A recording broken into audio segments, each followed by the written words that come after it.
Wenn du aus dem Ausland kommst und in Deutschland im Büro arbeiten möchtest, fragst du dich bestimmt, wie so ein erster Arbeitstag überhaupt hier abläuft.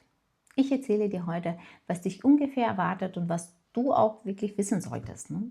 Wenn du mich noch nicht kennst, ich bin Daiva. Ich habe selbst hier in Deutschland Deutsch gelernt und arbeite schon seit vielen Jahren hier im Büro.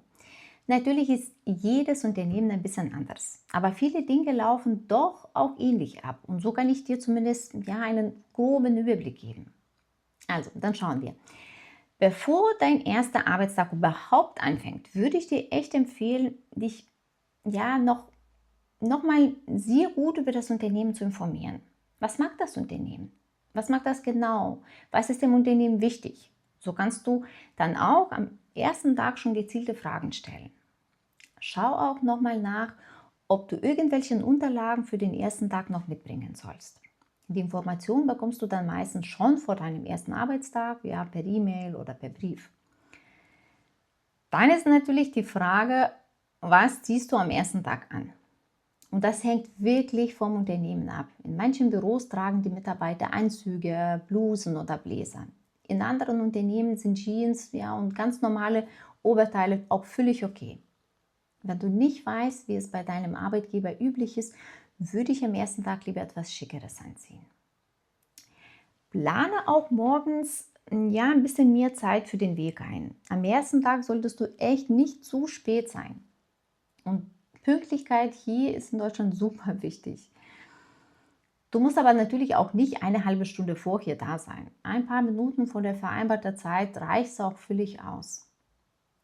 Speichere dir auch am besten vorher die Telefonnummer von dem Ansprechpartner ab. Falls du doch zu spät kommen solltest, gib auf jeden Fall kurz Bescheid. Wenn du deinem Unternehmen ankommst, meldest du dich meistens erstmal am Empfang. Danach wirst du wahrscheinlich von deinem Führungskraft oder von einem Kollegen abgeholt und wirst dann neuen Kollegen vorgestellt. Ich würde zum Beispiel vorher einfach 2 oder 3 Sätze überlegen, wie man sich kurz auch vorstellen möchte. Und natürlich, wenn du nicht alle Namen gleich von deinen Kollegen merken kannst, ist das auch völlig okay. Danach gibt es meistens einen kleinen Rundgang. Dir wird gezeigt, wo dein Büro ist, ja, wo die Toiletten sind, Besprechungsräumen oder zum Beispiel, wo der Drucker steht. Ob man zu den Kollegen du oder sie sagt, ist auch wirklich vom Unternehmen zu Unternehmen unterschiedlich. In manchen Unternehmen duzen sich alle wirklich von Geschäftsführung bis zum Auszubildenden.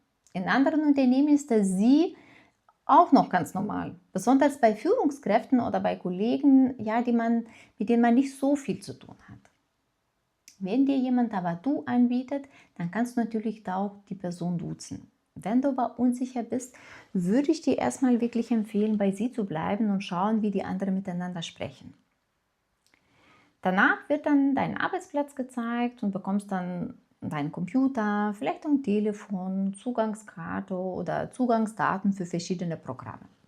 Es kann sein, dass am ersten Tag noch nicht alles funktioniert. Vielleicht fehlt noch ein Passwort, ein Programm muss noch installiert werden oder ein Zugang noch muss freigeschaltet werden. In vielen Unternehmen bekommst du auch einen Einarbeitungsplan. Da steht zum Beispiel drin, welche Termine du hast und wer die bestimmte Aufgaben oder Arbeitsabläufe auch zeigt. Und manchmal bekommst du als neuer Mitarbeiter auch eine feste Person, also an die du auch dich immer mit deinen Fragen wenden kannst. Diese Person wird zum Beispiel Pate oder Mentor genannt. Wenn dir jemand was zeigt, würde ich dir wirklich empfehlen, immer Notizen zu machen. Du bekommst am Anfang so viel Information, dass du dir auch natürlich nicht alles merken kannst. Und wenn du zu einem Meeting gehst, nimm auch am besten immer was zum Schreiben mit. Wenn dein Computer eingerichtet ist, werden dir auch die wichtigsten Programme gezeigt, mit denen du dann später auch arbeiten wirst. Schau unbedingt auch am Anfang in deinen Outlook-Kalender. Oft stehen schon da die ersten Termine oder auch Meetings für dich drin. Am ersten Tag bekommst du wahrscheinlich auch noch nicht wirklich richtige Aufgaben. Es kann auch sein, dass du auch verschiedene Unterweisungen oder kleine Schulungen machen musst, zum Beispiel ja zum Arbeitsschutz, Datenschutz oder IT-Sicherheit, ja, oder, ja, zum Umgang mit vertraulichen Informationen. Ja, und irgendwann kommt dann die Mittagspause. Vor allem am Anfang würde ich dir wirklich empfehlen, mit deinen Kollegen Mittagessen zu gehen. Da lernt man sich auch einfach besser kennen. Wenn es eine Kantine gibt, gehen die Kollegen oft gemeinsam Mittagessen. Ja, bei uns ist zum Beispiel, ja, viele bringen ihr eigenes Essen dann mit und setzen sich dann einfach zu den anderen in die Kantine. Jeden Tag in der Kantine zu essen, finde ich, ist schon nicht so günstig. Ein Gericht kostet oft so zwischen 5 und 8 Euro. Manchmal gibt es aber auch kleinere Salate oder so Beilagen, die du dann selbst zusammenstellen kannst. Das ist dann oft auch etwas günstiger. Wenn es keine Kantine gibt, gibt es oft eine kleine Küche oder einen Pausenraum mit Tischen. Und in manchen Büros ist es auch so, dass die Leute einfach direkt an ihrem Arbeitsplatz essen. Wenn du am ersten Tag nicht weißt, wie das bei deinem neuen Arbeitgeber läuft, nimm einfach etwas Kleines zum Essen von zu Hause einfach mit. Beim Mittagessen redet man über verschiedene Themen, zum Beispiel Wochenende, Hobbys, Essen, ja, oder die Stadt. Sehr persönliche Themen würde ich ja am Anfang nicht nehmen. Nach dem Mittagessen geht es dann auch wieder weiter. Kläre auch, wie deine Arbeitszeiten und deine Mittagspause erfasst werden. In manchen Unternehmen bekommst du dafür eine Karte oder einen Chip. Ja, damit meldest du dich morgens an und bevor du gehst, dann meldest du dich wieder ab. Die Mittagspause wird oft automatisch von deinen Arbeitszeiten abgezogen. In anderen Unternehmen trägst du aber deine Arbeitszeit in so ein digitales System zum Beispiel ein. Vielleicht gibt es aber auch bei dir Gleichzeiten. Das bedeutet, dass du nicht jeden Tag exakt zur gleichen Uhrzeit anfangen musst. Du kannst innerhalb bestimmter Zeit auch flexibel entscheiden, wann du anfängst und wann du wieder Feierabend machst. Wichtig ist auch zu klären, bei wem du dich melden musst, wenn du krank wirst. Dann kurz vor dem Feierabend kann es sein, dass du noch einmal ein kurzes Gespräch mit deiner Führungskraft hast. Vielleicht wirst du auch gefragt, wie dein erster Tag war und ob noch Fragen hast. Das gibt es aber auch nicht überall.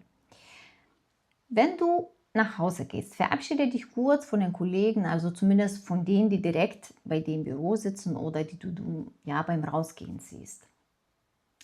Es gibt aber auch noch ein paar kleine Regeln, die in Deutschland im Büros wichtig sind. Zum Beispiel der Einstand.